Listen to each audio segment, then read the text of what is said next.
অৰুণোদয় আঁচনিৰ final update আহি পৰিছে।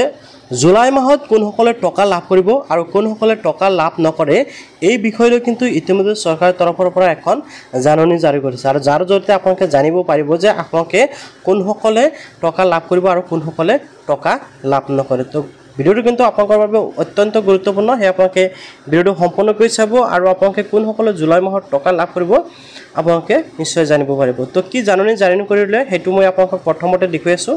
চাওক অকল অসম চৰকাৰৰ তৰফৰ পৰা কিন্তু এই যিখন জাননী এই জাননীখন আজি প্ৰকাশ কৰিছে আৰু ইয়াতে চাওক আপোনালোকে দেখিবলৈ পাইছে অৰুণোদয় 3.0 অসমজুৰি বিত্ত অন্তৰ্ভুক্তিকৰণৰ বৃহৎ পদক্ষেপ আৰু ইয়াতে উল্লেখ কৰিছে যে অসমৰ সকলো মানুহক বিত্ত অন্তৰ্ভুক্তিকৰণৰ এক পদক্ষেপ বুলি ইয়াতে কৈছে।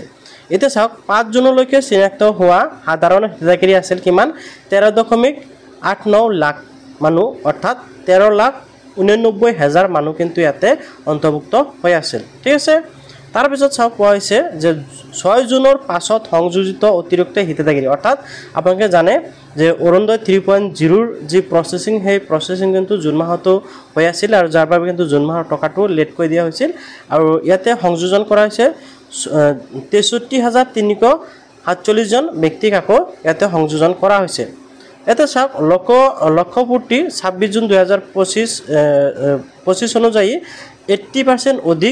80% অধিক কিন্তু অনুমোদিত হিতাধিকাৰী হ'ল 92%।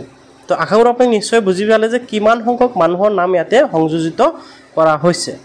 এতিয়া আপোনালোকৰ বহুতৰ মনত কুৱেশ্যন আহিব পাৰে যে আপোনালোকে টকাটো লাভ কৰিব নাই, কেনেকৈ লিষ্ট চেক কৰিব পাৰিব। সেই বিষয়ে মই কিন্তু অলৰেডি এটা ভিডিঅ' বনাই ৰাখিছোঁ আৰু সেই ভিডিঅ'টো মই কিন্তু অলৰেডি আপলোড কৰিছোঁ। আপোনালোকে সেই ভিডিঅ'টো চাব পাৰে আৰু সেই ভিডিঅ'টো মই এই ভিডিঅ'টো ডিছক্ৰিপশ্যনত দি থ'ম।